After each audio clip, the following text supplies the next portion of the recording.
العالمين والصلاة والسلام على سيد المرسلين محمد وعلى آله وأصحابه أجمعين رب اشرح لي صدري ويسر لي أمري واحلل عقدة من لساني يفقهوا قولي۔ آج کا ہمارا درس سورہ مائدہ آیت نمبر 20 سے شروع ہو رہا ہے۔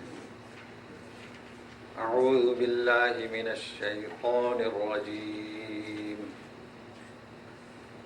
بسم اللہ الرحمن الرحیم۔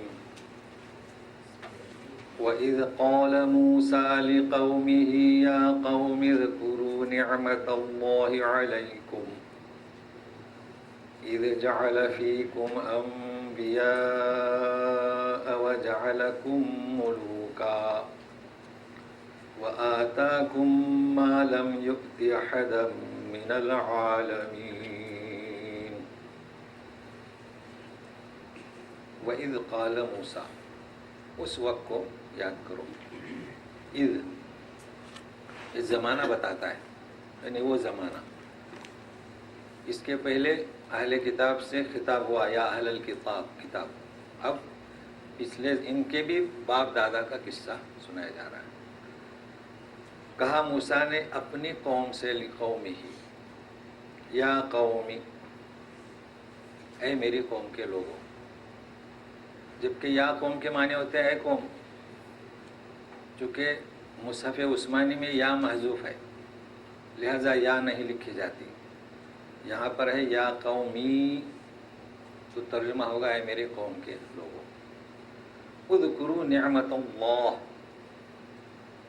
جب حضرت موسیٰ علیہ السلام نے اپنی قوم سے کہا کہ اللہ کی نعمتوں کو یاد کرو جو تم پر ہیں، تو نعمت کا ترجمہ نعمتوں اسلوب ہے قرآن کا۔ وَإِن تَعُدُّوا نِعْمَةَ اللَّهِ لَا تُحْصُوهَا، اگر اللہ کی نعمتوں کو یاد کرو تو شمار نہیں کر سکتے، تو مفرد بول کر جمع مراد لینا یہ قرآن کا اسلوب ہے۔ اور اگر نعمت ترجمہ کے تو آگے دیکھیے کئی نعمتیں آ رہی ہیں۔ ایک پہلی نعمت، جبکہ بنایا تم میں انبیاء، ایک نعمت، بنایا تمہیں بادشاہ، دوسری نعمت، اور دیا تمہیں وہ سب کچھ جو کسی کو جہاں والوں میں سے نہیں دیا۔ اب بعض لوگوں نے ترجمہ کیا ہے نعمت کا ایک ہی نعمت، تو قرآن شریف میں اس کا اسلوب، اس کا ما سبق ما بعد دیکھ کر ترجمہ کرنا چاہیے۔ تو 3 نعمتوں کا ذکر ہے، اور آخری جو نعمت ہے اس میں تو سب کچھ آ گئی، بہت ساری نعمتیں آ گئی۔ تو سب سے پہلے انبیاء، فیکم، فیکم یعنی ابن عباس کا ترجمہ ہے اے منکم، یعنی تمہیں میں سے۔ تو یہ بھی اسلوب ہے قرآن کا۔ تو کس کی طرف توجہ دی جا رہی ہے کہ حضرت ابراہیم علیہ السلام، اسحاق علیہ السلام، یعقوب کا نام اسرائیل، تو ان کے باپ دادا نبی ہوئے، پھر ان کے بیٹے یوسف، پھر ان کی نسل سے انبیاء ہوئے۔ تو یہ بنی اسرائیل کے نبیوں کا سلسلہ عیسیٰ ابن مریم علیہ السلام پر ختم ہو گیا۔ یہ اور بات ہے کہ نبوت کا سلسلے اسماعیلی سے نبی کریم صلی اللہ علیہ وسلم ختم ہوا، لیکن بنی اسرائیل کا سلسلہ اکثر بیشتر انبیاء، تو یہ کہا جا رہا ہے کہ تمہیں میں سے، اے منکم۔ تو یہ اب دیکھیے انبیاء، جتنے بھی انبیاء کے نام آئیں گے سب یعقوب علیہ السلام کی اولاد میں سے، اور ان کا نام تھا اسرائیل۔ دوسری نعمت، اور تمہیں بادشاہ بنایا۔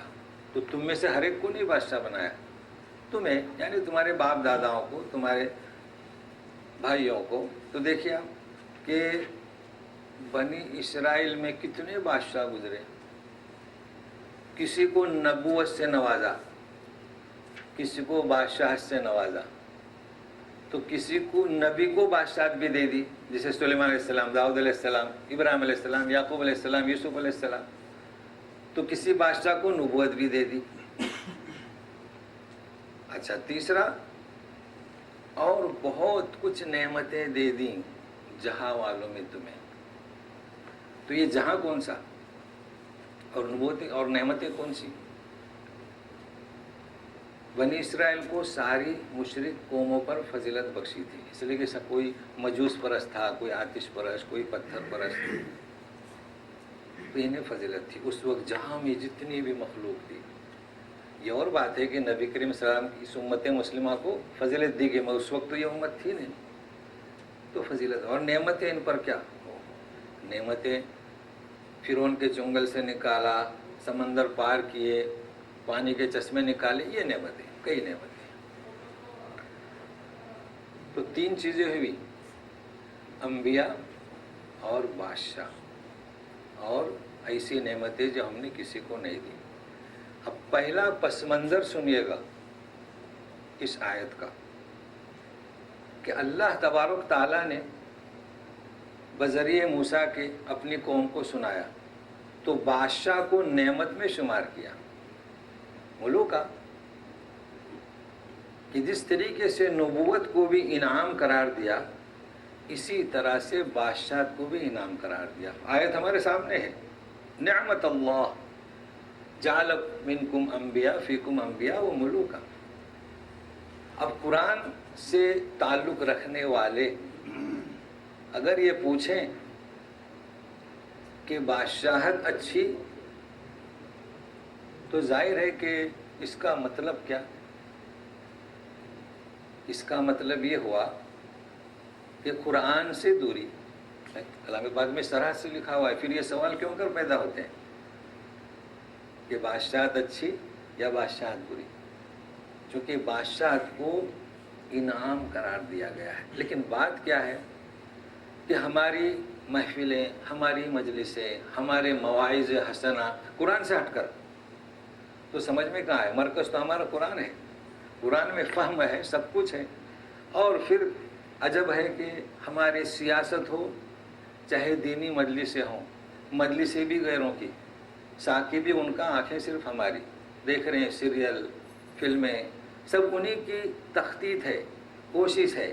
اور اصل اسلام کو بدنام کرنا ہے تو لوگوں کے ذہن میں بادشاہت کی قباحت اور برائی ڈال جا رہی ہے، جبکہ سوال ہی پیدا نہیں ہوتا ہے. کلام پاک کہہ رہا ہے. البتہ ایک چیز ہے، نبیوں کو خیر کا نمونہ پیش کیا کلام پاک میں، بادشاہوں کو بھی خیر کا نمونہ پیش کیا، علماء کا بھی ذکر خیر کا نمونہ ہے. تو دوسری طرف ابو لہب کو لیے شر کا نمونہ ہے. لیکن علماء اور بادشاہ کے ساتھ نبوت تو خیر ہی خیر ہے. علماء اور بادشاہوں کے ساتھ انہیں تنبیہ بھی دی گئی ہے کہ عادل بادشاہ جو عدل و انصاف کرے وہ قیامت کے دن، جس دن کوئی سایہ نہیں ہوگا اللہ کے سوا، اس کے سائے میں رہے گا. علماء کرام اگر عمل، علم اور عمل اس میں مطابقت کریں تو انہیں بھی کامیاب ہوگی. تو گویا کہ محدودیت ہے، لیکن مطلق بادشاہت کی نفی کرنا قرآن آیت کے خلاف ہے. تو یہ تو پہلا پس منظر رہا. دوسرا پس منظر ملوکا، جمع کس کی؟ ملک کی. ملک یعنی بادشاہ. تو کہیں پر ہے اللہ تعالیٰ کے بارے میں ملک الناس ہے نا، کہیں ہے مالک یوم الدین، کہیں پر ہے ملک یوم الدین. تو یہ پس منظر دنیا کی حد تک رکھیں. تو ملک اور مالک مطلب کیا؟ اللہ کو مالک بھی کہا جا رہا ہے، اللہ کو ملک بھی کہا جا رہا ہے، ملک الناس. تو مطلب کیا مالک اور ملک کا؟ کل منکم مالکن، یعنی کل احد منکم مالکن، ہم میں کا ہر فرد مالک ہے. کسی کے پاس گاڑیاں ہیں، جن کے پاس گاڑی نہیں تو یہاں بھی ان کے پاس موبائل ہیں، کچھ نہ کچھ تو ہے. تو ہر ایک مالک ہوتا ہے. غور سے سنیے اس معنی کو، ہر ایک مالک ہوتا ہے. تو پھر ملک کا مطلب کیا؟ الملک من یملک المالک. ملک بادشاہ وہ ہے جو مالک کا بھی مالک ہوتا ہے. ٹھیک ہے، ہمارے پاس بڑی بڑی گاڑیاں ہیں، چلو ہمارے مالک کفیل ہیں، لیکن ملک کفیل پر غالب ہے. وہ ملکیت کس کی؟ بادشاہ کی. تیسرا پس منظر بروایت حفص بن عاصم کہتے ہیں کہ مالک یوم الدین. اب نگاہیں اوپر ہوں، آسمان کی طرف ہوں. کیا فرماتے ہیں؟ مالک یوم الدین. تو دوسرے قراء کہتے ہیں ملک یوم الدین. دلیل کیا؟ ملک الناس. سورہ قمر میں جائیے، آخری آیت سورہ رحمان سے پہلے، ملیک عند ملیک مقتدر، تو ملک 3 حرف میم لام کا، مالک بیچ میں الف آیا 4، ملک یہ آیا، تو اب معنی کیا کریں گے؟ چونکہ یہ آسمانی، تو سنیے امام حفص نے جو اختیار کیا ہے مالک یوم الدین، جتنے بھی بادشاہ وہاں پہنچیں گے سب کا مالک ہوا، سب کا مالک۔ تو دوسرا قرے کہتے ہیں کہ نہیں، ملک کے معنی بھی سب کا مالک۔ بہرحال یہ قرات کا اختلاف، لیکن یہ پس منظر ایسا ہے کہ وہ مالک یوم الدین ہے، تو جتنے بھی ملوک وہاں پہنچیں گے سب کا وہ مالک۔ تو یہ ہے مالک، یہ ہے ملک، اور یہ ہے ملیک۔ چوتھا پس منظر سنیے، کیا ملک، اصل کیا؟ کوئی کہتا ہے راجا ہے نا، کوئی کہتا ہے بادشاہ، قرآن کہتا ہے ملک، قرآنی زبان کیا؟ ملک، مالک، ملک، لیکن قرآن نے فرعون بھی کہا ہے، تو اصل فرعون یا ملک؟ تو سنیے، فرعون تو نئی چیز ہے، تو اس پس منظر کو سمجھیے کہ حضرت یوسف جب پہنچا دیے گئے کہاں؟ مصر میں، تو اللہ تعالیٰ نے کیا فرمایا؟ امرأۃ عزیز۔ پھر جب خواب دیکھا تو کیا فرماتے ہیں؟ وقال الملک انی ارا، بادشاہ۔ تو حضرت یوسف کا نام بتایا تو بولے وقال الملک ایتونی بہ، کہ لے آئیے، تعبیر بتائے، تعبیر بتاتی تو وقال الملک ایتونی بہ استخلصہ لنفسی، کہ میرا وزیر بنا دوں، تو ملک۔ تو پھر فرعون کیا؟ تو ہمیں معلوم ہونا چاہیے کہ فرعون کیا ہے، ملک کیا ہے۔ لوگ فخر کرتے ہیں نحن ابناء الفرائنہ، ہم تو فرعون کے اولاد میں سے ہیں، تو کیا حقیقت کیا ہے، فرعون یا ملک؟ تو آپ کو معلوم ہونا چاہیے کہ کلام پاک کی اصطلاح کیا۔ اب یہ پس منظر سنیے کہ حضرت یعقوب بھی بادشاہ تھے، حضرت ابراہیم بھی بادشاہ تھے، اور یوسف بھی بادشاہ بنے، اور اس کے بعد حضرت یوسف علیہ السلام کی بادشاہت میں، امارت میں یعقوب بھی چلے گئے اپنی جگہ سے، اپنے آبائی وطن کو چھوڑ کر۔ کہاں چلے گئے؟ مصر میں۔ اب پانچواں پس منظر سنیے جس پر یہ درس کا سمجھنا موقوف ہے۔ حضرت ابراہیم علیہ السلام عراق سے ہجرت کر کے گئے تھے، اللہ تبارک تعالیٰ نے انہیں بطور ہدیہ کے فلسطین شام کی زمین عطا کی، تو بادشاہ ہوئے۔ آپ نے وہیں سے تبلیغ کا آغاز کیا، اسحاق علیہ السلام نے بھی وہیں سے آغاز کیا، تو پاک زمین ہوئی فلسطین کی، شام کی، مولد انبیاء، مدفن انبیاء، ابھی بھی پاک ہے۔ یعقوب علیہ السلام آئے، انہوں نے بھی بادشاہت کی۔ پھر یوسف علیہ السلام کے زمانے میں وہ اس ارض فلسطین کو چھوڑ کر کہاں چلے گئے؟ مصر چلے گئے۔ اب مصر میں بادشاہت ہونے لگی۔ اب اس دوران جو آبائی وطن تھا وہاں عمالقہ کی حکومت قائم ہوئی،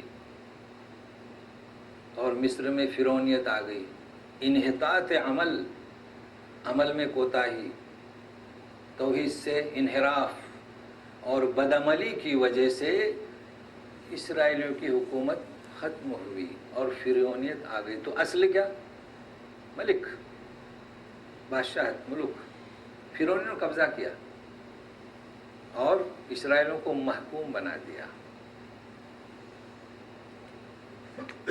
غلامی میں زندگی گزار رہے تھے کہ حضرت موسیٰ علیہ السلام کو اللہ تعالیٰ نے پیدا کیا۔ وہ بھی فرار اختیار کر گئے حضرت شعیب علیہ السلام کے پاس، کیونکہ فرعون پکڑ گرفتار کر کے اس آدمی کے مر جانے کی وجہ سے کہیں قصاص نہ دے۔ پھر اللہ نے حکم دیا کہ جاؤ فرعون کے پاس اب تبلیغ کرنے۔ تو مقصد کیا تھا ان کا؟ کہ بنی اسرائیل جو محکوم ہوئے انہیں غلامی سے نجات دینا۔ تو غلامی سے نجات دینے کے لیے اللہ تعالیٰ نے فرمایا کہ فرعون کو جا کے دعوت دے دو، تو عرض کیا کہ میری زبان میں لکنت ہے، ہارون کو میرا مددگار بناؤ، تو اللہ تعالیٰ نے ہارون علیہ السلام کو مقرر کر دیا، اذهبا الی فرعون، جائیے، ولا تخافا، ڈریے نہیں، انی معکما، میں تمہارے ساتھ ہوں۔ تو حضرت موسیٰ علیہ السلام آئے، سب سے پہلے فرعون کو دعوت دیا، نہیں دوبارہ مصر میں آئے، جب انکار کیا تو ایک ہی چارہ آپ کہ اس قوم کو میرے حوالے کرو، اس کا بھی انکار کیا تو حکم ہو کے راتوں رات نکل جائیے، نکل گئے۔ اب اگر فرعون اپنے محل میں پڑا رہتا تو لشکر کے ساتھ زندہ رہتا، مگر اسے سوجی پیچھا کیا تو ڈبو دیا گیا۔ تو آبائی وطن میں عمالقہ کی حکومت، جہاں پر آئے تھے یوسف علیہ السلام کے زمانے میں فرعونی کی حکومت، اب آئے کہاں؟ صحرا میں، میدان میں، حضرت موسیٰ علیہ السلام کے پاس۔ تو اللہ تعالیٰ کا حکم ہوتا ہے، تو یہ پس منظر اتنے آج کے درس کو سمجھنے کے لیے حکم ہوتا ہے کہ آپ کا آبائی وطن آپ کو لکھ دیا گیا، کہاں رہیں گے؟ سمندر کا پانی تو مل گیا نا۔ تو سنیے قرآن کے الفاظ میں سنیے، یا قوم ادخلوا الارض المقدسة التي كتب الله لكم ولا ترتدوا على ادباركم فتنقلبوا خاسرین۔ یا قومی، اے میری قوم، اب اس میدان میں کہاں بھٹکتے رہیں گے؟ ادخلوا، داخل ہو جاؤ، الارض المقدسہ، مقدس پاک زمین، کون سی؟ جہاں جو حضرت ابراہیم السلام کو دی گئی تھی، جہاں توحید کا آغاز کیا تھا، ملک شام کہیے، فلسطین کہیے، پاک کیا مطلب مقدس؟ وہ بھی قدس، اللہ تعالیٰ القدس مانے پاک۔ ایک ہے سبحان اللہ، سبحان کے معنی ہر عیب سے پاک، ہر کوتاہی سے پاک، اور قدوس کے معنی وہ پاک طاہر، دونوں کے معنی میں فرق ہے۔ تو یہ ہے ارض مقدس فلسطین، اس میں ایک مکان ہے اللہ کا گھر، اس کا نام بیت المقدس۔ تو کیا حکم ہوا کہ ادخلوا الارض المقدسہ، اس سرزمین پر جو تمہارے باپ دادا کی ہے، داخل ہو جائے، التی کتب اللہ لکم، اللہ کا فیصلہ ہو چکا تمہارے لیے، لکھ لیا، جیسے کہ کتب علیکم الصیام، ولا ترتدوا علی ادبارکم، ترتدوا ارتداد، پیچھے نہیں ہٹنا، چلے جائیے، اندر داخل ہو جائیے، فتنقلبوا خاسرین، اگر نہیں گئے لوٹے تو کیسے ہو جاؤ گے؟ خسارے والے۔ خسارہ کیا خسارہ؟ آبائی وطن وہاں بھی حکومت تھی، مصر میں بھی حکومت تھی، اب محکوم ہے، اب اگر یہاں داخل نہیں ہوئے تو یہ سرزمین تمہارے ہاتھ سے یہ تمہیں نہیں مل سکے گی، پھر یہیں رہو گے جنگل میں اور بیابان، وطن قلیبو خاسرین۔ تو دنیا کا بھی خسارہ اور اللہ تعالیٰ کی نافرمانی، تو آخرت کا بھی خسارہ، تو ایسا نہیں کرنا۔ تو حضرت موسیٰ علیہ السلام نے انہیں یہ پیغام دیا کہ اللہ کا حکم ہے، نکلیے، سارے کے سارے نکلے، قریب پہنچے ہیں، جانتے ہیں آپ 12 قبیلے، تو 12 قبیلے کے 12 سردار، ان کو بھیج دیا کہ اندر جائیے، ذرا دیکھ کر آئیے کیسے داخل ہونا، ڈنڈے ساتھ میں رکھنا، پتھر رکھنا، تلواریں رکھنا، داخل ہونا ہے نا، قبضہ کرنا ہے۔ تو یہ 12 کے 12 داخل ہوئے۔ ایک چیز جو انہوں نے دیکھی وہ یہ تھی کہ سبز، شاداب، ہرا بھرا، ہرے بھرے باغات، میووں سے بھرے ہوئے، نہریں، پانی، یعنی فضا بالکل سازگار، نعمت ہی نعمت۔ دوسرا کیا دیکھا؟ وہاں جو رہتے تھے بڑے قد آور، لمبے، اگر یہ 10 فٹ کے تھے تو وہاں 25 فٹ کے، تناسب نہیں تھا، اوپر سے ایک تلوار لگا دے تو چیر دے۔ اب یہ 12 قبیلے آئے واپس، تو حضرت موسیٰ نے پوچھا کیا دیکھا؟ داخل ہو جائیں گے سیدھے؟ تو کہا کہ سب زرخیز جگہ ہے، مگر وہاں کے لوگ قد آور، بڑے لمبے تڑنگے، موٹے، جب یہ کہا تو قوم دیکھو اب کیا کہتی ہے، سنیے. قالوا یا موسیٰ ان فیہا قوما جبارین وَإِنَّا لَن نَّدْخُلَهَا حَتَّى يَخْرُجُوا مِنْهَا فَإِن يَخْرُجُوا مِنْهَا فَإِنَّا دَاخِلُونَ. بول دیا کہ موسیٰ اس میں تو جبار قوم ہے. جبار یعنی اس کا کوئی مقابلہ نہیں کر سکتا. ہم ہرگز لن ندخلها الارض المقدسہ داخل نہیں ہوں گے یہاں تک کہ وہ نکل جائے اس میں سے. ہاں اگر وہ نکلتے ہیں تو فَإِنَّا دَاخِلُونَ، پھر ہم داخل ہوں گے. یہ وہی قوم تھی جب دریا سے پار ہوئے ہیں تو دیکھا کہ لوگ ایک صنم کے بت کے اطراف میں بیٹھے ہیں، تو بولے کہ موسیٰ ہمیں بھی ایسے ایک صنم بنا دو. یہ وہ قوم ہے. جب کوہ طور پر گئے احکام لانے تو بچڑے کو معبود بنایا. تو ان کی انحراف نافرمانی تو ان کی گھٹی میں بھری ہوئی تھی، تو کہہ دیا کہ ہم داخل نہیں ہوں گے. فیصلہ ہوا تھا کس کا؟ اللہ تعالیٰ کا. حضرت موسیٰ سمجھاتے رہے نہیں.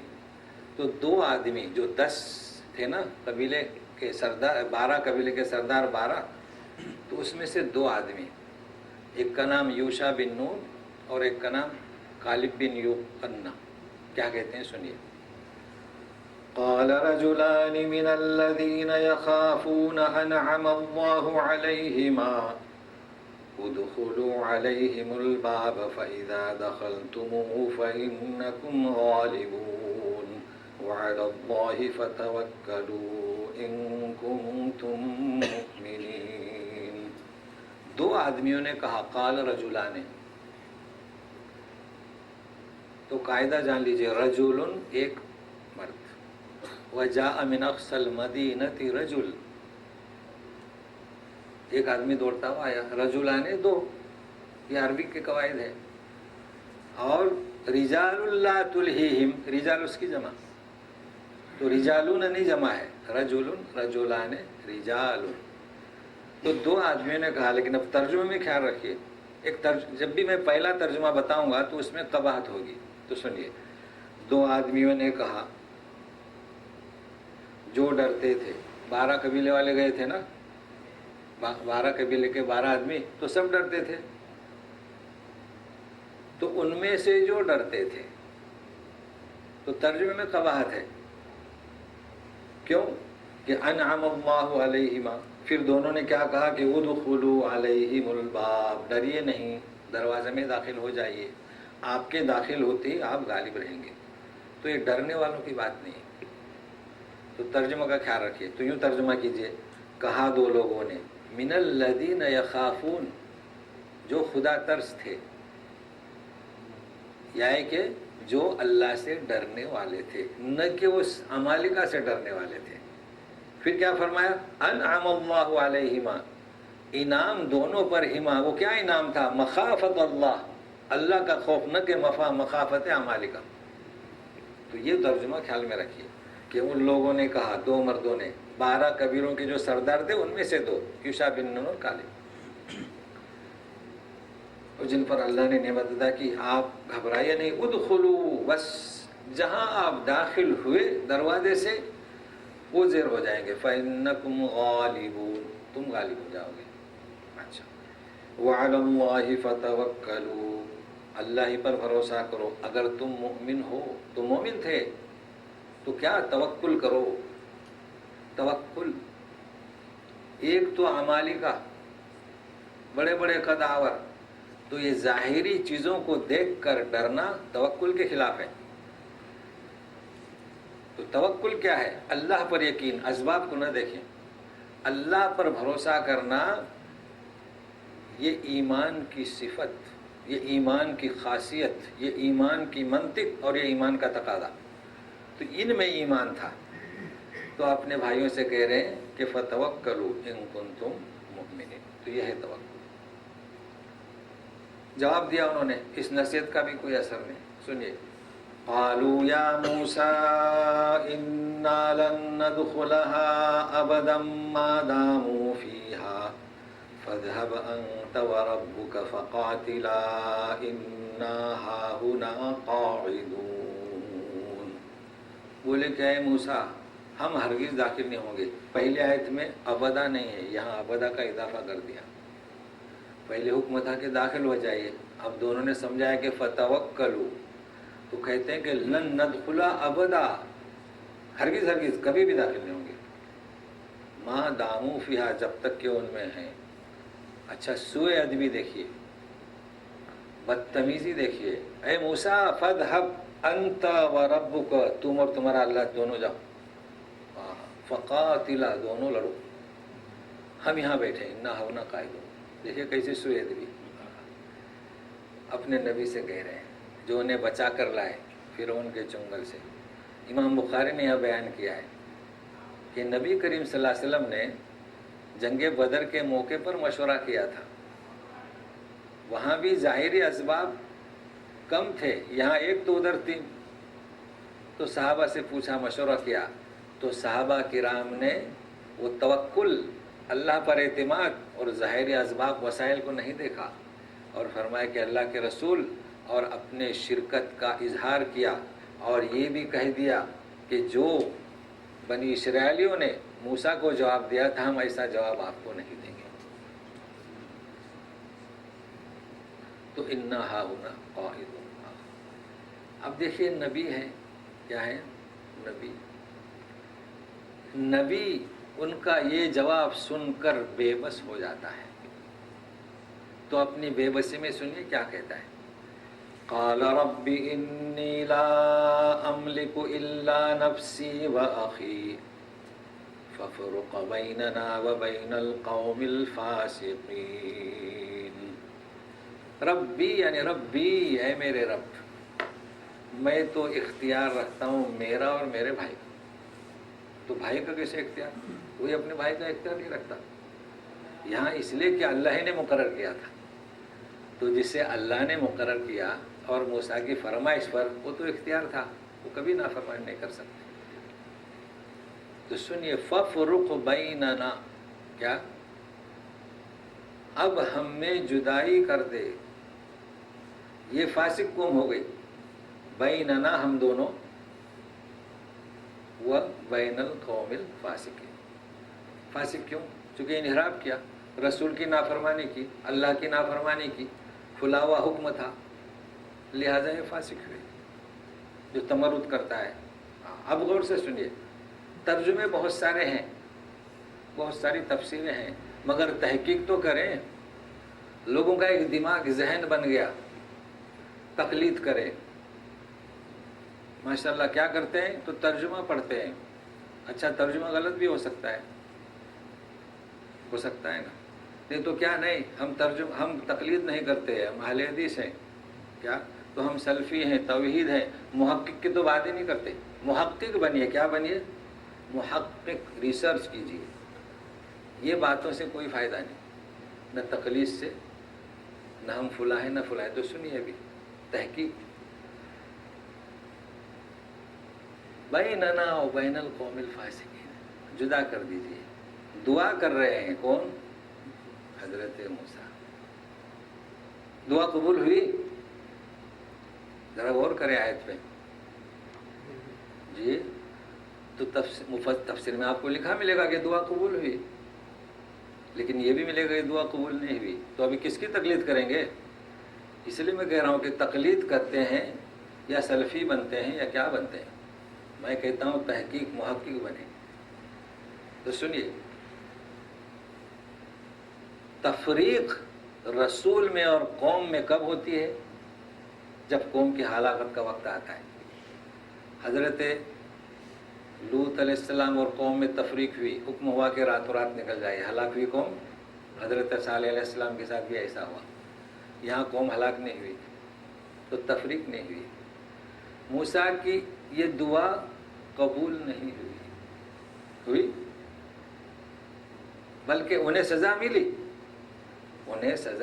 تو دعا کے دو جز ہیں. فَفْرُقْ بَيْنَنَا قبول نہیں ہوئی، تو سزا کیا ملی؟ سنیے، اور حضرت موسیٰ ساتھی میں رہے، حضرت ہارون بھی ساتھی میں رہے، اور 40 سال انہیں، پھر 40 سال ان بنی اسرائیل کو جو سزا ملی اس کو سنیے۔ تو دعا کوئی بھی ہو، انسان ہو، بزرگ ہو، نبی ہو، دعا کرنا عبادت ہے، قبول کرنا اس کی مشیت ہے، اجر سے خالی نہیں۔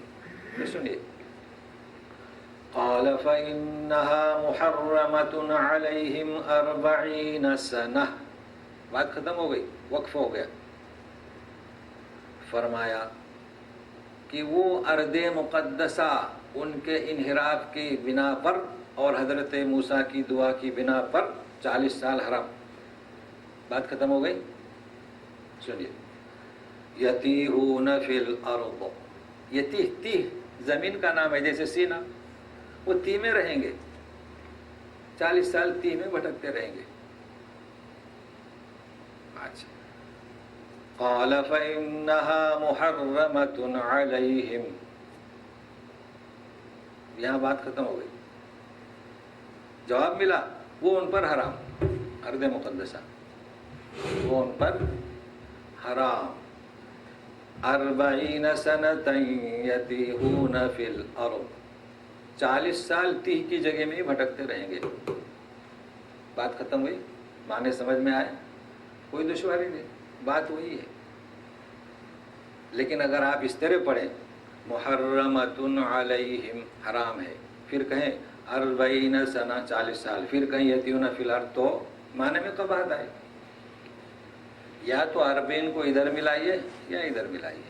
تو یہ علامت ہے کہ دونوں میں سے کسی ایک جگہ پر رکیے۔ لیکن ایک صاحب اس طرح پڑھ رہے ہیں قال فإنها محرمة عليهم 40 سنة يتيهون في الأرض فلا تأس على القوم الفاسقين۔ اب کیا ہوگا؟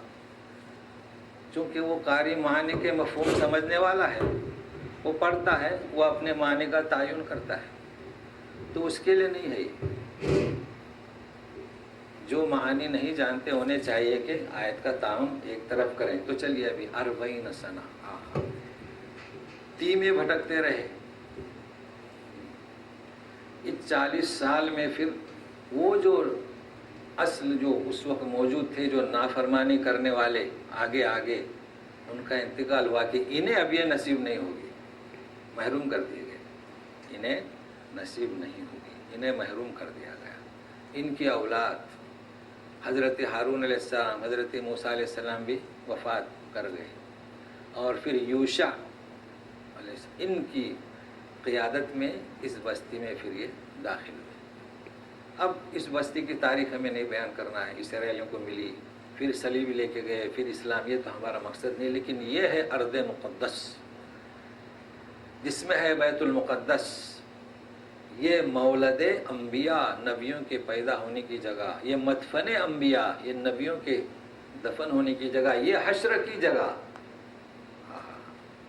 قیامت میں، قیامت سے پہلے وہ جو 10 علامتیں ہیں نا، ایک انگار نکلے گی، ساروں کو بھگائے گی، کہاں لے کے جائے گی؟ ارض المقدسہ، یہ معمولی جگہ نہیں ہے۔ لوگوں میں مشہور ہے کہ عرفات میں حساب کتاب ہوگا، کس نے کہا؟ ارض المقدسہ، حساب کتاب کہاں ہوگا؟ حشر کہاں قائم ہوگا؟ سارے چلیں گے۔ لوگ سوچتے ہیں کہ قیامت میں لوگ دوڑیں گے، گھومیں گے، ہندوستان سے کیسے آئیں گے پیدل چلتے ہوئے؟ پہلی انگار انہیں بھگا دے گی، ساروں کو ایک جگہ جمع کرے گی۔ ہمارے یہودیوں کو بھی جمع کر دیا نا ایک جگہ، حدیث میں ہے نا کہ درخت بھی کہے گا کہ میرے پیچھے یہودی ہے، مارو، تو کون کون سا درخت کہے گا؟ سب ایک جگہ جمع ہو جائیں گے۔ تو حشر کی یہ ہے ارض المقدسہ، مقدس ارض۔ تو یہ اس ارض مقدس کا قصہ سنایا گیا۔ کیا مطلب؟ کہ اے امت مسلمہ، تم بھی انہی کی طرح انحراف نہیں کرنا۔ اب یہ فضیلت اور یہ نعمت تمہیں عطا کی گئی ہے، لہذا اس کا، کیونکہ یہ سارے قصے جو بیان کیے جاتے ہیں مقصد یہی ہے امت مسلمہ کو، لیکن اس کے باوجود بھی اگر امت مسلمہ اسی پر تلی رہے، ڈٹی رہے، قرآن سے اس کی دوری، وابستگی نہیں، تو کیا کہا جائے؟ بہرحال ہم مطالعہ کرتے ہیں۔ فلا تعس علی القوم الفاسقین، کیا کہا جا رہا ہے حضرت موسیٰ کو؟ افسوس نہ کرے کیا کہا جا رہا ہے، کیا مطلب. ایک انسان محنت کر رہا ہے، دعوت و تبلیغ پہنچا رہا ہے، تو اے موسیٰ دعوت اور تبلیغ کا کام اپنے انجام دیا، اتنی محنت کی، جد و جہد کی، اب وہ نہیں مان رہے ہیں تو آپ اللہ کے یہاں اپنی ذمہ داری سے بری ہو گئے. فلا تاس، آپ مایوس نہ ہو. تو مطلب کیا ہوا کہ ایک انسان کی ذمہ داری، ایک نبی ہو، رسول ہو، مبلغ ہو، داعی ہو، اس کی ذمہ داری پہنچانا، یہ اس کی ذمہ داری. اپنی ذمہ داری سے سبکدوش ہو جائے. مگر ہمارے لوگ کہنے سے کوئی فائدہ ہی نہیں، کوئی سنتا ہی نہیں. اس آیت کی خلاف ورزی نہیں، محنت کریں، سنیں نہ سنیں. تو فلا تعس علی القوم الفاسقین.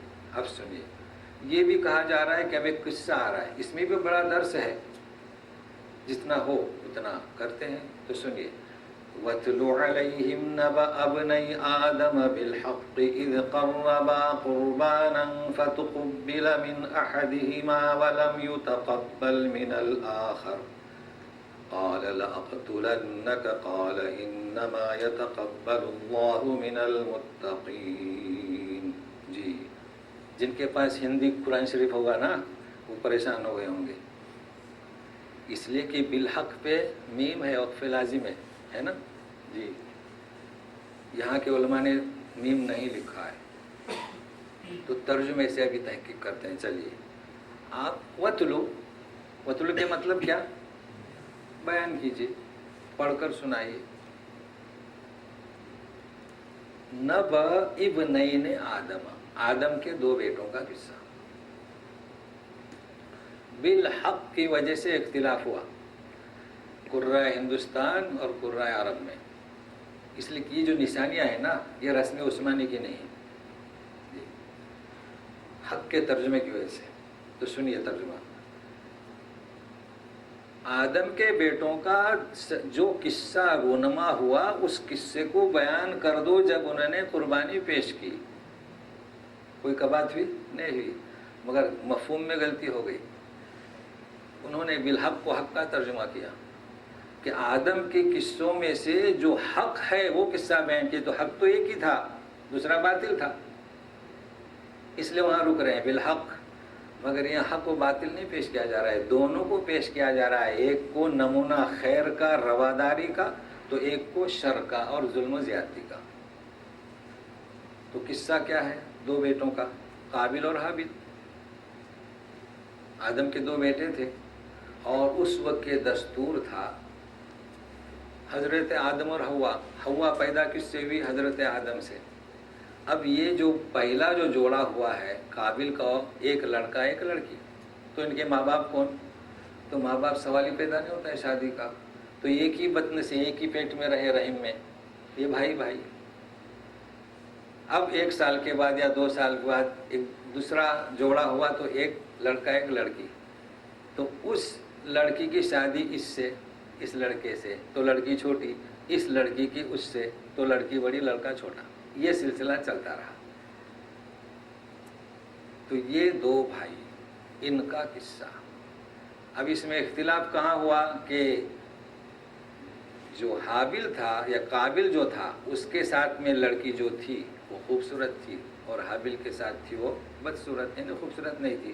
تو اس نے سوچا کہ نہیں میں اسی کے ساتھ شادی کروں گا. اس پر جھگڑا ہوا. واقعہ مشہور ہے، سنے ہوں گے، لیکن ہمیں تو یہاں درس قرآنی انداز سے سننا ہے. تو حضرت آدم علیہ السلام نے سمجھایا، تو آخر میں یہ کہا کہ ایسا کریں آپ قربانی دے دیں. تو اللہ کا حکم ہے کہ انہیں صحیح قصہ سنا دیجئے بالحق.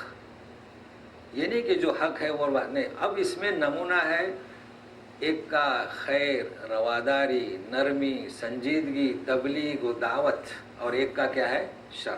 تو سنیے، اب آپ کا اختیار ہے. آدم بالحق اذ قربا قربان. قربان کسے کہیں گے؟ قربان کے معنی اللہ کا تقرب حاصل کرنا، قرب حاصل کرنا. تو قرب حاصل کرنے کے لیے ہمارے یہاں اس کا ترجمہ کیے ہیں لوگوں نے نیاز، اس لیے نیازیں شروع کر دی لوگوں نے. جی، تو یہ نیاز کس لیے تھی؟ سب سے پہلی جو قربانی ہوئی وہ کس لیے ہوئی؟ اللہ کا قرب حاصل کرنے. تو ٹھیک ہے اللہ کا قرب حاصل کر رہے ہیں، تو پھر یہ کہاں سے جواز پیدا ہوا کہ جو مر چکے ہیں ان کے سامنے نظر و نیاز کر کے کس کا قرب حاصل کریں گے؟ کیسا حاصل کریں گے؟ قرب تو اس کا حاصل کیا جائے گا نا. تو قرباں لہٰذا قرب حاصل کیا. طریقہ یہ تھا کہ اپنی اپنی چیزیں پیش کر دیں.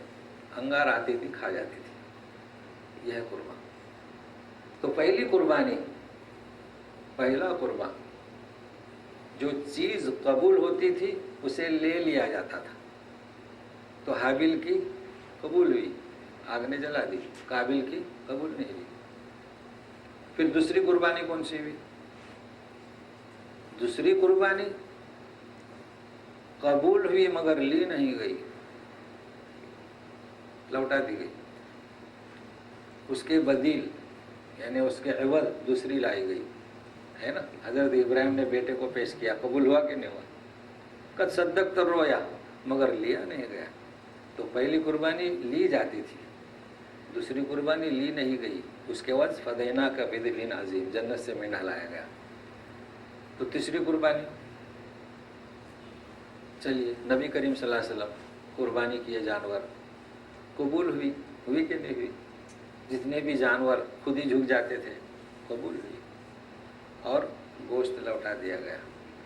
تو چوتھی قربانی ہماری ہے کہ نہیں؟ وہ کیسی؟ اللہ کو نہ گوشت پہنچتا ہے نہ لحم. قربانی تو ہم کرتے ہیں لیکن ہمیں علم نہیں. دعا ہی کرتے ہیں کہ اللہ قبول کرے، یہی کر سکتے ہیں نا، اور کیا.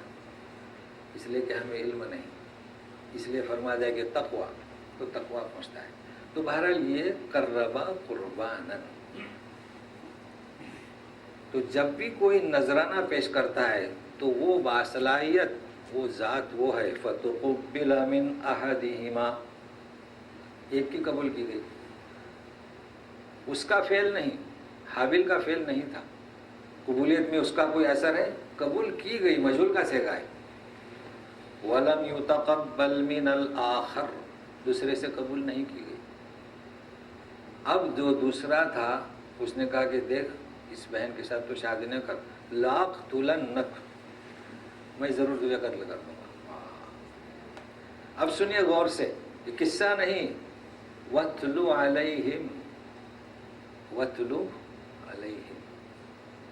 ایک زمانہ تھا بچپن کا، سنتے آتے تھے کہ ایک کوئی چانٹا لگائے تو دوسرا رخسار اور گال آگے کر دو. اب نہیں سنتے. اب کوئی کہتا ہے کہ میں ماروں گا، مار کے بتا. فرق آ گیا. بچپن سے بچپن میں فرق آ گیا. تو کیوں فرق آیا؟ فرق آنے کی وجہ کیا؟ عیسیٰ ابن مریم کے اقوال چلتے تھے اور یہ اقوال چلتے تھے.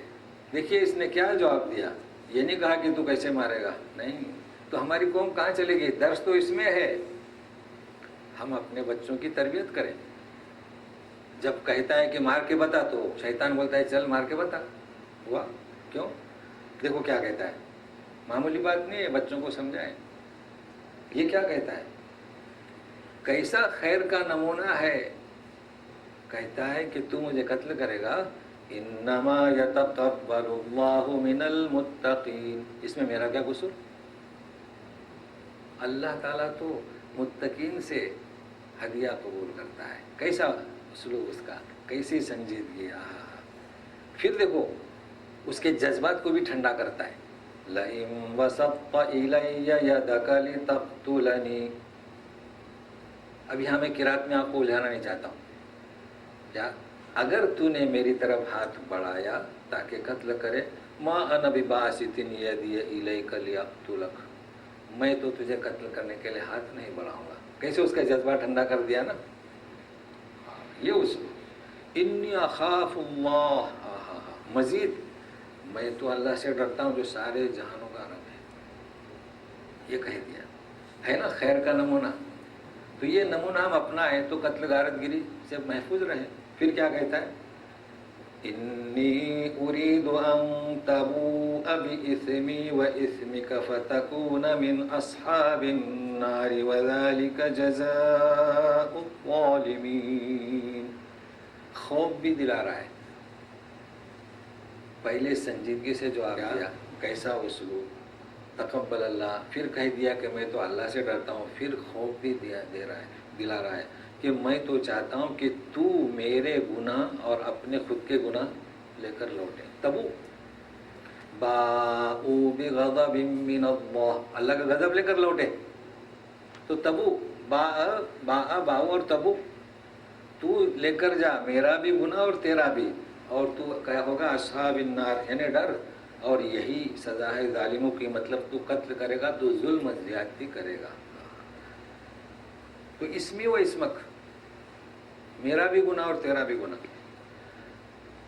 امام بخاری نے بیان کیے, نبی کریم صلی اللہ علیہ وسلم نے فرمایا کہ القاتل والمقتول فی النار, قاتل اور مقتول جہنم میں. مطلب دو آدمی لڑنے لگے, ایک ہی مر گیا, جیسے حابیل اور قابل میں. آپ صلی اللہ علیہ وسلم نے فرمایا دونوں جہنم میں. صحابہ نے کہا قاتل تو ٹھیک ہے, مقتول کیوں؟ تو کیا جواب دیتے ہیں؟ چونکہ مقتول بھی حریص تھا, وہ دونوں لڑ رہے تھے نا, یہ اسے مارے وہ اسے مارے, ایک سبقت کر گیا تو حریص تو تھے, اس لیے دونوں. تو اس نے پہلے کہہ دیا کہ میں تو ہاتھ نہیں بڑھاؤں گا. کیا؟ ہاتھ نہیں بڑھاؤں گا. تو اب جب ہاتھ نہیں بڑھائے گا تو یہ حریص نہیں. اچھا, اب مان لیجئے کہ ایک صحابی نے پوچھا کہ اگر کوئی میرا مال لینے کے لیے آئے, یا ہے کہ گھر پر حملہ, بہن ہے, بیٹی ہے, بیوی, تو دفاع کر. یعنی یوں نہیں کہا گیا کہ خاموش رہے, دفاع کر, چونکہ یہاں دفاع ضروری ہے. اگر دفاع نہیں کیا تو حملہ کرے گا. اب یہ قاتل مقتول میں نہیں آئے گا, یعنی فرق ہے اس میں غور سے. مطلب ہماری نیت میں وہ گھر پر آ گیا تو دفاع اور چیز ہے, اور دو دشمنی پہ لڑنا وہ اور چیز ہے. لیکن یہاں ایک اور چیز اور پس منظر ہے. کیا قابل کو یہ حدیثوں کا علم تھا اور حابیل کو نہیں؟ تو پھر کیا بات تھی؟ یہ تو حدیث کا علم تو ہمیں ہے, لیکن اس کے باوجود ہم یہی کہتے ہیں جو میں نے ذکر کیا کہ چل مار کے بتا. ہاں, یہ الفاظ تو ہے نہیں, مگر اس حابل میں یہ الفاظ کہاں سے آئے؟ تو سنیے, فطوعت له نفسه قتل أخيه فقتله فأصبح من الخاسرين. طوعت, مطول آپ نام سنے ہوں گے نا, تطوع, تو یہ ہے فطوعت. طوعت کے معنی کیا؟ اس وقت کیا پتا اس حابیل کو یہ جواب دے رہا ہے اس طرح. تو طوع یعنی ابھارا اس کے نفس نے. تو اس نفس میں دو چیزیں ہیں, دو امور. ایک ہم جانتے ہیں, ہم کہتے ہیں خواہشات نفسی احوا, تو فطرت احوائیہ جسے ہم کہیں گے خواہش نفس, اور ہے فطرت طبعیہ, فطرت اللہ التی فطر الناس جميعا, جو خاص فطرت ہے اس پر اللہ نے پیدا کیا انسانوں کو. تو یہ ہر ایک میں ودیت رکھی ہوئی ہے, ہم میں بھی ہے, کفاروں میں بھی, ہر ایک میں ہے. تو دو فطرتیں ہیں. تو اس حابل میں وہ خیر کی فطرت غالب آئی. انسان جب فطرت خیر کی غالب آتی ہے وہ ایمان لاتا ہے اور وہ سنجیدگی سے بات کرتا ہے. اور جس نے قتل کیا اس میں ہوائے نفس کی فطرت غالب آ گئی. تو فطوعت له نفسه, فطرت احوائیہ نے اسے ابھارا اپنے بھائی کے قتل کرنے پر, اور فطرت طبیعیہ نے حابل کو ابھارا ہاتھ کو دست دراز نہ کرنے پر, اسے نصیحت کرنے پر. دو فطرتیں بھی نا. فقتلہ, قتل کر دیا, فاصبح من الخاسرین, تو خسارے والے میں ہوا. مطلب کیا خسارہ؟ خسارہ تو تجارت میں ہوتا ہے نا. 1 لاکھ کا مال خریدا, کسی نے 1,50,000 کمائے, کسی نے 1,20,000, تو اس کو خسارہ نہیں بولتے.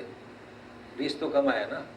1 لاکھ کی پونجی بھی ختم ہو گئی, 90 کمایا تو 10 گئے, یہ خسارہ. تو یہاں کیا خسارہ؟ خسارے میں کیسے ہو گیا ہے؟ فاصبح من الخاسرین, دنیا کا بھی خسارہ اور آخرت کی بھی خسارہ. ابھی اس کی بہن سے نکاح کون کرے گا؟ بھائی کون دے گا؟ بھائی بھی کھو دیا.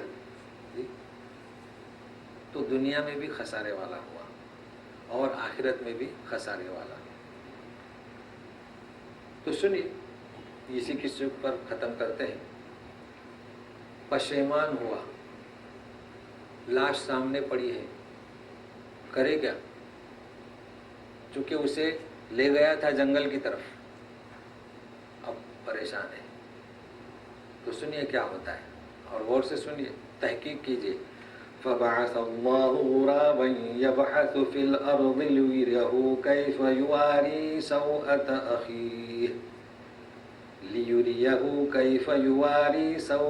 أخيه قال يا ويلتى أعجزت أن أكون مثل هذا الغراب فأواري سوءة أخي فأصبح من النادمين. بھیجا اللہ نے کوا، غراب، یبحث فی الارض، زمین کو کریدتا تھا تاکہ دکھائے اسے کیسے چھپائے، وارا یواری سوءت اخی، ترجمہ کسی نے نہیں کیا، اپنے بھائی کی لاش. تو بولا کہ یا ویلتا، ہلاکت، یا ویل، میری ہلاکت، افسوس. عجزت، میں عاجز رہا کہ اس کوے کی طرح ہو جاؤں کہ اپنے بھائی کی لاش کو چھپاؤں. جی، ہو گیا ندامت والوں میں سے. سب سے پہلی بات، فبعث اللہ غرابا یبحث فی الارض. کیا لوگ جانتے ہیں کہ کوے آئے، دونوں نے لڑائی کی، ایک نے دوسرے کو مارا. امام علی کیا فرماتے ہیں رضی اللہ تعالیٰ؟ مارنا تو وہ جانتا تھا کہ نہیں، اس نے تو مارا، غصہ مار رہا تھا، آنکھیں دبا رہا تھا، تو شیطان نے دکھایا کہ پتھر پہ پتھر مارو. تو کوا اسے مارنا سکھانے کے لیے نہیں آیا تھا. کہاں لکھا؟ تحقیق کیجیے. وہ تو دفن کیسے کرنے کا سکھانے کے لیے آیا تھا. تو آپ کو تفسیریں میں یہ بھی ملے گی، وہ بھی ملے گا. تحقیق، قواعد. کوا آیا سکھانے کے لیے، کوا چونچ میں لے کر آیا، تبھی جو کوا مرا ہوا تھا وہ مارنا سکھانے کے لیے نہیں آیا. اب یہ دیکھتا رہا، اس نے اچھی طریقے سے زمین کھریدا، اس میں چھپا دیا کوے کی لاش کو دوسرے، اور اوپر سے مٹی ڈال دیا. یواری کیف یواری سوءۃ اخی. سوء کا ترجمہ کیا؟ سو کا معنی لاش نہیں، سوء سیئہ سے، وہ تو ترجمہ نہیں ہوئی. سوء لاش. جب اس نے اسے مارا، روح نکل گئی. تو روح ایک انسان کا جمال ہے. جب انسان میں روح ہوتی ہے تو خوبصورت نظر آتا ہے. جب روح نکل جاتی ہے تو سوا کے معنی مکروہ. سوا کے ترجمہ کیا؟ مکروہ ہے نا. جب روح نکلتی ہے، لاش کھڑی رہتی ہے، بچوں کو بھیجتے ہیں دیکھنے، بچے گھبراتے ہیں، بڑے بھی گھبراتے ہیں، عورتیں تو خاص کر گھبراتی ہیں. تو یہ ہے سوا تاخیر. لیکن اب سمجھے کیسا؟ تو جسم سے روح نکلی، وہ سوء ہو گیا، مکروہ ہو گیا.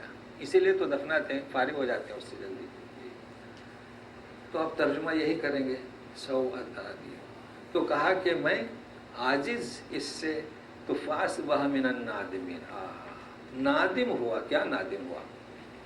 انسان جب نادم ہوتا ہے نا، ایک تو گناہ کو چھوڑ دے، پھر نادم ہو جائے، پھر آئندہ نہ کرنے کا عزم کرے، تو توبہ قبول ہوتی ہے. تو یہ وہ ندامت نہیں، یہ وہ نادمین نہیں. تو نادم کس پر ہوا؟ کہ اب اپنے بھائی کی اس مکروہ چیز کو چھپانے پر قادر نہیں، اس پر نادم ہوا. اس لیے کہ نبی کریم صلی اللہ علیہ وسلم نے فرمایا نا، بخاری مسلم نے بیان کیا ہے کہ تم میں سے کسی کا ظلم سے قتل ہوگا تو آدم کے پہلے بیٹے کو اس قتل کا ایک حصہ لکھ دیا جائے گا. اس لیے کہ انسان کے قتل کرنے کا رواج اس نے ڈالا. تو ندامت وہ نہیں، ندامت یہ ہے. تو اب آگے جو ہے فَأَصْبَحَ مِنَ النَّادِمِينَ مِنْ أَجْلِ ذَلِكَ، اس طرح بھی پڑھ سکتے ہیں. اس وجہ سے، یعنی یہ جو حالات پیش آئے، یہ نادم ہوا. یہ ہے کہ پھر من اجل ذالک کو کتبنا سے لگائے، من اجل ذالک کتبنا. اب جو حکم صادر ہوتا ہے بنی اسرائیل پر، وہ اس کا آئندہ، چونکہ اب وقت نہیں. تو بہرحال یہ اس میں ان کے باپ دادا کا قصہ، بادشاہت کا، نعمتوں کا، اور یہ قتل کا. تو ظاہر ہے کہ قتل دو حدیثیں آپ کو پیش کیا میں نے کہ قتل کرنے سے یہ ہوتا ہے انسان جذبات میں آتا ہے، غصے میں آتا ہے، اگر ذرا صبر کرے ورنہ بے صبری کی وجہ سے کیا بھیانک انجام، اور اس کی کباہت آئندہ 2 آیتوں میں ہے، تو اس پر انشاءاللہ تفصیل سے بیان ہوگا۔ بس ہم نے جو آج کے درس میں جو سنا ہے ہمیں اس کو اپنانے، لیکن اصل ضرورت ہے بچوں کو آگے اس باتوں کو بڑھائیں تاکہ یہ اسلوب بچوں میں آ جائے اور بڑوں میں بھی، خواتین میں بھی۔ اس کے لیے کوئی ترکیب کریں، یعنی یہ بیانات انہیں سنائیں، چونکہ قرآن کی آیت سے ہیں تو یہ فطرت ہے اللہ تعالیٰ نے پیدا کی ہے کہ جب قرآن آیت سے آپ سمجھاتے ہیں تو وہ دل میں اتر جاتی ہے۔ یہی بات آپ بغیر کسی آیت کے بھی کہہ سکتے تھے، لیکن وہ بات دل میں نہیں اترتی، تو اس کا خیال رکھے گا اللہ تعالیٰ جسے جیسی بھی توفیق دے۔ وصلی اللہ تعالیٰ علی خیر خلقی محمد و آلہ وصحبہ اجمعین برحمتک یا ارحم الراحمین۔ اعوذ باللہ من الشیطان الرجیم۔ فبعث اللہ غرابا يبحث في الأرض ليريه كيف يواري سوءة أخيه قال يا ويلتى أعجزت أن أكون مثل هذا الغراب فأواري سوءة أخي فأصبح من النادمين سبحانك اللهم وبحمدك أشهد أن لا إله إلا أنت أستغفرك وأتوب إليك۔ تو آئندہ انشاءاللہ من اجل ذلك سے درس شروع ہوگا۔ چلیے کہیے، قواعد کو یاد رکھے گا، بچوں کے سمجھ میں آئے نا قاعدے، جی نہیں تو پھر قاری بنیے تو پڑھتے رہیے۔ پچھلے درس سے وہ سوال ادھورا رہ گیا جی، جو اہل کتاب پہ کھانا حلال یا حرام کے بارے میں جو ذکر چلا تھا۔ ہاں جی میں انڈیا میں بھی بات کیا اس بارے میں، تو لوگ اعتراض کر رہے تھے کہ ہندو کا کھانا کیسا حلال ہو سکتا اپنے لیے۔ جی جی ہاں، چونکہ میں نے بیان کیا تھا اہل کتاب طعامکم حل لکم ہے نا، شادی بیاہ اہل کتاب سے اور ان کا کھانا پینا، تو اصل میں اس کی جو میں نے روح بتایا تھا، ان کا سوال یہ کہ تو پھر ہمارے یہاں جو ہم اڑوس پڑوس میں ہندو رہتے ہیں تو اس پر میں نے کئی مثالیں بھی دی تھی، مگر وہ چونکہ لفظ پکڑ لیا۔ اصل میں اسلام کیسے معاشرے کو رکھنا چاہتا ہے، منافق ٹھیک ہے، یہودی لقد کفر الذین، ایک طرف تو کہا کہ یہ کافر ہیں، مگر دوسری طرف کیا کہا کہ ان کی عورتوں سے شادی، مطلب لڑکیوں سے شادی جائز ہے، ان کا ذبیحہ کھانا حلال ہے۔ تو میں نے اس میں اضافہ کر دیا تھا، اس وقت منافقین بھی تھے، حالانکہ منافقین فی الدرک الاسفل من النار، مجوسی بھی تھے، مشرکین بھی تھے۔ تو مشرکین کے ساتھ اب لوگوں کو یہ کیا اسے کہتے ہیں، بڑا تردد ہے، جبکہ لوگ یہ بھی سوال کرتے ہیں کہ میں وضو کر کے نکلا مسجد میں، جا رہا تھا تو ہندو نے ہاتھ بڑھایا، مصافحہ کیا تو میرا وضو ٹوٹ گیا۔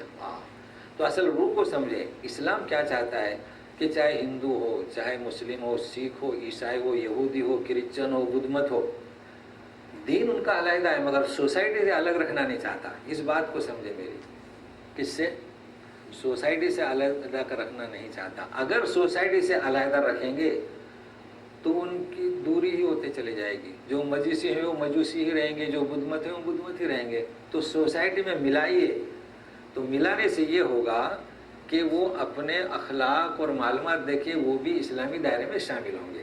یہ ہے بات۔ اب رہا سوال کہ چاہے ہندو ہوں چاہے مجوسی ہوں، کھانا جائز، وہ تو کہہ دے الیوم احل لکم الطیبات، اب جبکہ تمہیں ہر چیز کا پتہ ہے، اڑوس پڑوس میں ہمارے ہندو رہتے ہیں، کوئی چیز پکی لا کر دی تو حرام کیوں؟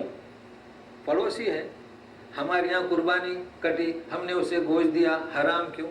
اچھا ہمارے یہاں یہ بھی عقیدہ ہے کہ قربانی کا گوشت انہیں نہ دیں، تو پھر سوسائٹی میں قریب کیسے ہوں گے؟ ہاں، کیا فرماتے الیوم، آج اگر ان کی عید ہے، اگر ان کے یہاں کوئی غیر جیسے خنزیر کٹا ہے، یہ آپ کو پتہ ہے، آپ کو معلوم ہے، اس لیے اللہ نے فرمایا کہ حلال ہے، تو آپ خود تحقیق کریں، لیکن معاشرے سے علیحدہ نہ کریں۔ اچھا دوسری طرف یہ شکر، یہ چائے، یہ بسکٹیں سب انڈیا کی جا رہے ہیں، سب طرف مزے سے لوٹ رہے ہیں، اور پھر کہتے ہیں کہ کھانا حلال ہے یا حرام ہے. اچھا، لِمَ تَقُولُونَ مَا لَا تَفْعَلُونَ، کیا کر رہے ہیں آپ؟ کھانے سے پہلے سوچتے نہیں. اصل میں حرام ہے ہی نہیں. ہم تو اپنے اڑوس پڑوس سے کیسے رہتے ہیں. ہمارے پڑوس میں اگر ہمارے ماں کی عمر کی ہے تو ہم کیا کہتے ہیں؟ ماں کہتے ہیں کہ نہیں؟ وہ ہمیں کیا کہتی ہے؟ بیٹے کی عمر سے پکارتی ہے. تو یہ کیوں؟ یہ فطرت ہے. یہ اسلامی معاشرے کو پاک و صاف اور علیحدہ رکھنا نہیں چاہتا. لہذا ہم سب انسانیت میں ایک ہیں، صرف دین میں اسے اختیار ہے. وہ ہندو ہے، وہ سکھ ہے، وہ بدھ مت ہے، لیکن کھانے پینے میں آپ کو چونکہ معلوم ہے حلال کیا حرام کیا ہے، اس لیے کھانا پینا رہنا سہنا ایک سوسائٹی. اب تو کوئی شک نہیں رہا. جی اب رہا سوال شادی کا، تو وہ تو مشرکین ہو تو کلمہ پڑھنا چاہیے، وہ تو اس کی وضاحت کی ہے. پھر یہ نہیں کہا کہ اپنی لڑکیاں ہونے دو، چونکہ اپنی لڑکیاں ہونے دیں گے تو وہ مغلوب ہو کر رہیں گی، ان کی لڑکیوں شادی کرو گے تو آپ ان پر غالب رہیں گے. تو اب اللہ توفیق. چلیے سوالات کریں آپ، جو بھی سوال ہے کرتے رہیے. جو آدمی تھے جی انہوں نے جو ہے تلقین دی کہ اللہ علیہما جو بتایا، جی جی لیکن آگے جو بات ہو رہی ہاں پوری قوم جو ہے یہ دونوں کا ذکر نہیں کری. کہا تم اور تمہارے خدا چلے گا. ہاں دونوں کو انہوں نے بھی شامل نہیں کیا. پھر موسیٰ علیہ السلام نے بھی شامل نہیں کیا. کہا غریباً میں اور میرا بھائی جو ہے نا، ہاں یہاں بھی دونوں شامل نہیں ہوئے. ہاں کیا یہ دونوں بھی مکر گئے تھے جانے کے لیے؟ ہاں یہ جانے کے لیے. اصل میں یہ جب 12 آدمی آئے تھے نا، یہ انہوں نے سوال بالکل صحیح کیا ہے. وہ چیز رہ گئی. جب یہ 12 آدمی آئے تھے نا تو حضرت موسیٰ علیہ السلام نے ان سے کہا تھا، یعنی یہ اس میں ایڈ ہو جائے گا کہ آپ ان سے یہ نہ کہیں کہ وہاں دیوکامت لوگ ہیں. سمجھ رہے ہیں نا؟ یہ نہ کہیں، لیکن پھر بھی انہوں نے کہہ دیا کہ آپ ایک ہی بات پیش کریں. کیونکہ یہاں ذکر نہیں آتا. ہاں جی. تو اس وجہ سے حضرت موسیٰ نے پھر اپنے دو کی ذمہ داری. بھرات ناراض ہوئے، لیکن ہے انعام اللہ علیہما. اب یہ غلطی تو انسانی غلطی ہے نا. اب وہ چونکہ جو آنکھوں سے دیکھ رہے ہیں تو اس کا اثر رہتا ہے، اس لیے انہوں نے اپنا ہی نام لیا کہ میرا ملکہ ان پر. اب یہ پھر شاید انہوں نے دیکھا ہے اور یہ کہہ رہے تھے، تو وہ صرف میں نے ترجمانی کی وجہ سے میں نے واضح کر دیا کہ ترجمہ اگر آپ کریں گے کہ وہ بھی ڈرنے والوں میں سے تھے تو ترجمہ صحیح نہیں ہوتا ہے. اور آپ کا سوال بالکل صحیح ہے، یہ ایک اضافہ ہو گیا. چلیے ماشاء اللہ کہیے، ایسے سوالات کیجیے. جی سمجھ گئے نا سوال ان کا؟ جی داخل ہوئے 40 سال کے بعد یتیمون فی 40 سنہ بات ختم ہو گئی تو داخل ہوئے نا، ملا نا. آج کے درس سے بات اور نہیں کرتے. جی ہم کو کوشش تو کرنا ہے جی اللہ کے قانون یہ کہیں نہ کہیں زمین میں سے کوشش کرنا ہے. کوشش کرنا ہے. جی حالانکہ اللہ نے لکھ دیا تھا قدم اللہ، ہاں لیکن اس کے ساتھ کوشش بھی لکھ دی غالب. ہاں کہ انہوں نے کوشش نہیں کی تو ہٹا دیے گئے. جی حالانکہ اگر لکھ تو دیا تھا، جی لیکن ساتھ کوشش بھی لکھا تھا. کوشش بھی لکھا. کرتے ہیں تو جی دیکھیں، جی کوشش تو کرنی ہے. جی کوشش تو لوگ سمجھتے ہیں کہ کوشش نہیں کرنی. کوشش نہیں کرنا ہے. مطلب واضح چیز ہے نا کہ انہوں نے کہا تھا کہ اللہ نے لکھ دیا، ٹھیک ہے نا، لیکن کہ آپ کوشش نہیں کی، واپس نہیں جانا. مطلب کوشش نہیں کی تو فن تنقلبوا خاسرین. بالکل وہ لکھ دی گئی، داخل ہوتی وہ زیر ہو جاتے تھے. لکھ دیا تھا. ماشاء اللہ. اور کچھ؟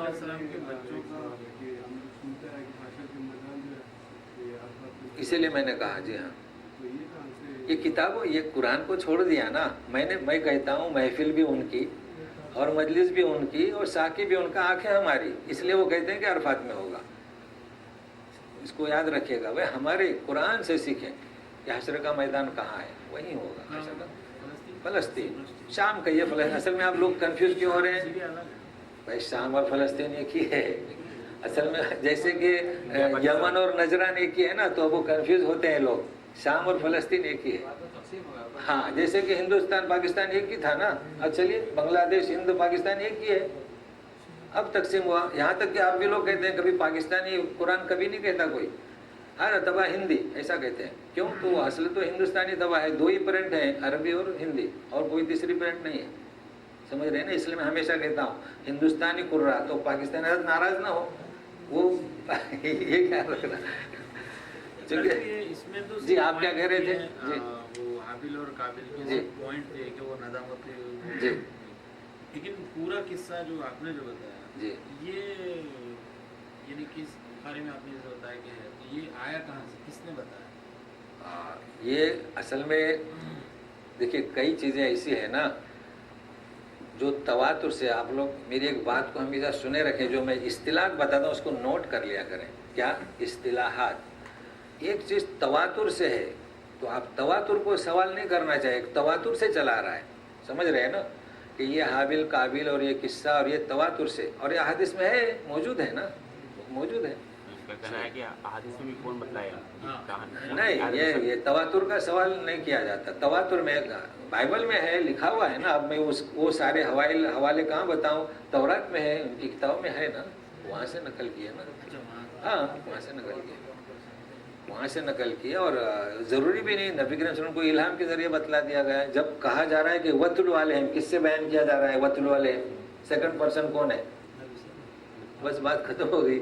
تو جب وَاتْلُ کہا جا رہا ہے تو تفصیل سے قصہ وہی سے ہوا کہ نہیں؟ یہ قواعد کو سمجھے، وَاتْلُ عَلَيْهِمْ پڑھ کے سناؤ، تو پورا قصہ آپ کو بتا دیا گیا.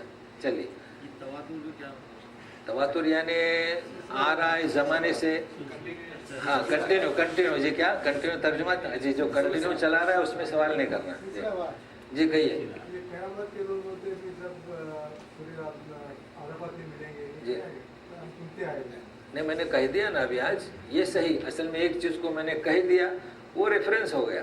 بیت المقدس کی بات ہو رہی، وہ قرآن سے ہٹ کر کسی ایک کتاب میں ہوگا. جو کتاب کو ہم نے قرآن کی جگہ دی ہوگی اس میں ہوگا. اب اسے کیا کریں؟ وہ تو کئی چیزیں ایسی دنیا میں ہیں، اس کا سبب میں نے بتلایا کہ یہ قرآن تھمائے ہوئے نہیں ہے بس. تو آپ پڑھتے رہے تو سب صحیح چیزیں آپ کے سامنے آئیں گے. چلیے، کئی چیزیں ایسی ہیں جو غلط ہیں. کہیے. اللہ کے احکامات کو اگر ہم نہیں مانیں گے تو اللہ تعالیٰ فرماتے ہیں کہ ہم کو ہٹا کے کسی اور کو لے آئیں گے. جی تو لا رہے، ہم پر کیا ہے؟ لا رہے ہم پر ذمہ داری ہے. کئی قومیں دیکھیں اٹھائی جا رہی ہیں، ہٹائی جا رہی ہیں، سب آ رہے ہیں دوسرے. یہ تو ثابت ہو رہا ہے نا. جی